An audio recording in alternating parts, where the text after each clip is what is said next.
Assalamualaikum warahmatullahi wabarakatuh.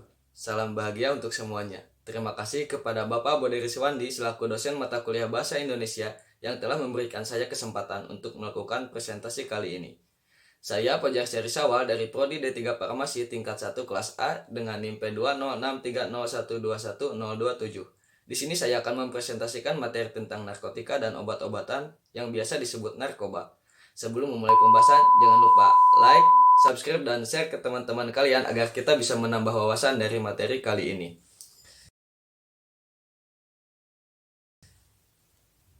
Indonesia merupakan salah satu negara kepulauan terbesar di dunia, terdiri dari kurang lebih 17.000 pulau. Hal tersebut menyebabkan Indonesia mendapat julukan negara maritim.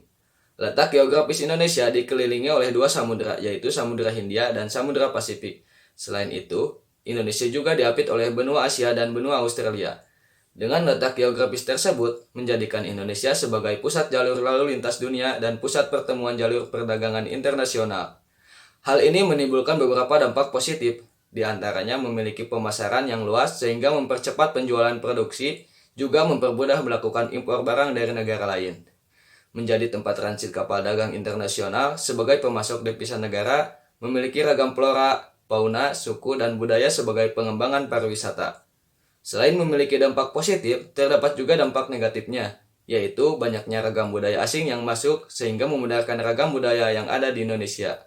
Sulitnya pengawasan keamanan sehingga banyak gerbang ilegal yang menyebabkan banyak tindak kejahatan dan penyelundupan seperti pencurian ikan di laut, masuknya barang ilegal tanpa proses bea cukai, dan yang paling sering ialah penyelundupan narkoba. Maraknya penyelundupan narkoba di Indonesia juga disebabkan kurangnya pemahaman dan ilmu pengetahuan yang dimanfaatkan oleh bangsa lain sebagai bentuk penjajahan secara mental. Dengan adanya perkembangan teknologi, semakin membantu memudahkan komunikasi, sehingga pengedar lebih mudah untuk memujuknya.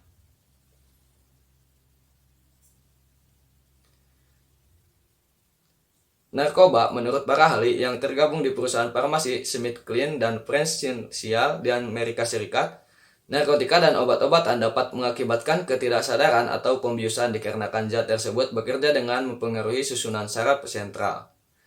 Menurut Godse, narkoba adalah zat kimia yang dibutuhkan untuk merawat kesehatan. Saat zat tersebut masuk ke dalam organ tubuh, maka akan terjadi suatu atau lebih perubahan fungsi di dalam tubuh.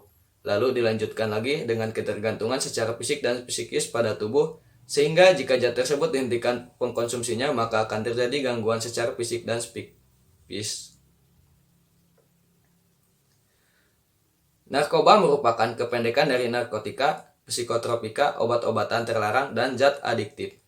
Narkotika yaitu zat atau obat yang berasal dari tanaman atau bukan tanaman, baik sintesis maupun semi-sintesis yang bisa menyebabkan pengaruh bagi orang yang menggunakan.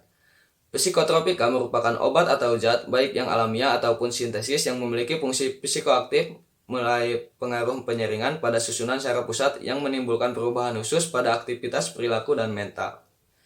Zat adiktif merupakan bahan lain yang tidak termasuk narkotika dan psikotropika yang bisa menimbulkan ketergantungan fisik dan psikologi bagi penggunanya. Jenis-jenis narkoba diantaranya 1. Morfin. Morfin ditemukan pada tanaman opium. Narkoba jenis ini bekerja langsung pada saraf pusat sebagai penghilang rasa sakit. Yang kedua ada heroin. Heroin dihasilkan dari pengolahan morfin di mana efek yang diterima lebih kuat dibanding morfin. Yang ketiga ada ganja. Ganja merupakan tumbuhan budidaya yang menghasilkan serat dan kandungan zat narkotika pada bijinya. Efek dari ganja ini bisa membuat si pemakai merasa senang berkepanjangan tanpa ada sebabnya. Yang keempat ada kokain.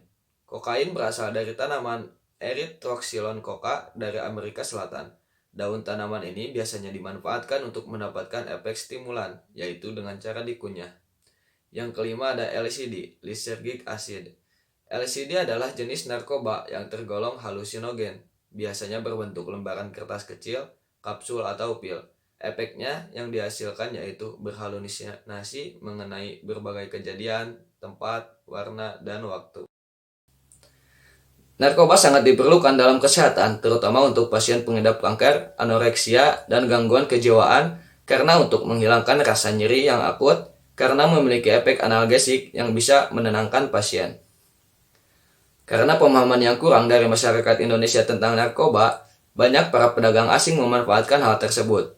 Dengan strategisnya letak Indonesia sebagai jalur perdagangan internasional, memudahkan masuknya narkoba. Bisa dilihat dari tabel. Pada tahun 2018 merupakan kasus terbanyak dengan jumlah 1039 kasus.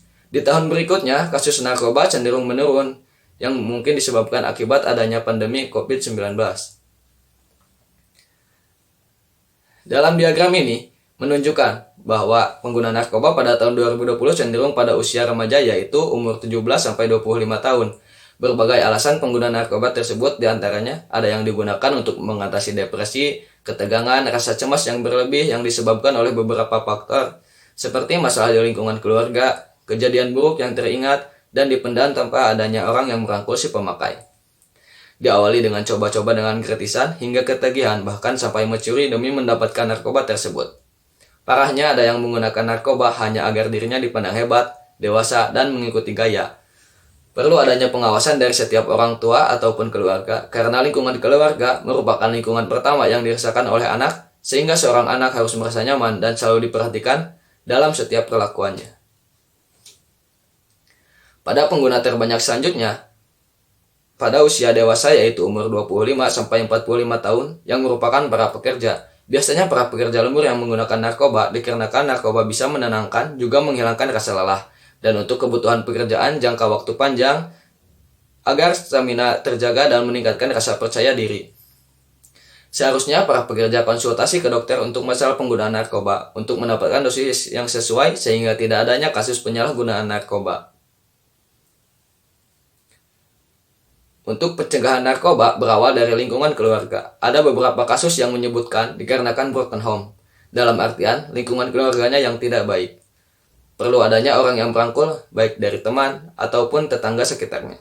Namun jika ia berada dalam lingkungan masyarakat yang kurang baik, maka ia akan lebih terjerumus ke dalamnya. Kasus terbanyak dipengaruhi oleh faktor lingkungan di masyarakat. Maka dari itu kita harus pandai memilih mana lingkungan yang baik. Selain dari faktor lingkungan, faktor dari dalam diri kita juga harus diperhatikan. Berbagai kegiatan positif karena dari beberapa kasus cenderung merupakan pengangguran. Waktu hidupnya dihabiskan untuk menyendiri, tidak bersosial dengan masyarakat sekitar, dan hanya berkumpul dengan sesama pengguna narkoba saja. Adapun penjelasan menurut BNN yang dihimpun dari website BNN, pertolongan pertama yang dapat jika dilakukan ketika menghadapi atau menyaksikan orang yang sedang dalam keadaan di bawah pengaruh dari pengguna narkoba. Ada beberapa langkah yang dapat kita lakukan sebagai berikut. Yang pertama, menggunakan air panas yang dimasukkan ke dalam botol untuk meredakan sakit perut yang disebabkan akibat dari penggunaan narkoba, sehingga pengguna narkoba dapat merasa lebih baik. Yang kedua, dilarang memberikan obat-obatan penghilang rasa sakit bagi orang bahwa dipengaruh dari narkoba. Hal ini untuk menghindari kejadian fatal yang dapat menyebabkan kematian karena penggunaan sebelumnya telah menggunakan narkoba jenis yang dikonsumsi. Yang ketiga, sediakan kamar atau ruang kepada pengguna yang nyaman dan tenang. Orang yang baru saja melewati fase sakau merasa nyaman dan mampu berpikir jernih. Hal ini sangat membantu dalam pemulihan. Yang keempat, jika pengguna tidak dapat tidur, maka hendaklah menyediakan majalah, buku, radio, televisi, atau sejenisnya yang dapat menjadi hiburan yang aman dan positif bagi pengguna, agar dengan media tersebut dapat membantu pengguna tidur tanpa mengkonsumsi obat tidur. Yang kelima, panggil tenaga profesional seperti petugas kesehatan, karena pengguna sangat membutuhkan hal tersebut dan agar penanganan menjadi tepat kepada pengguna yang sedang sakau. Kesimpulannya, narkotika dan obat-obatan akan baik jika di orang yang benar, namun akan jahat jika barang tersebut di tangan orang yang tidak benar. Kita harus menjunjung tinggi pendidikan agar mengetahui keilmuan tentang kesehatan dan juga kehidupan, juga hidup berbaur dengan masyarakat agar bisa berbagi pengalaman tentang kehidupan. Sekian, terima kasih. Mohon maaf bila ada salah kata yang kurang berkenan.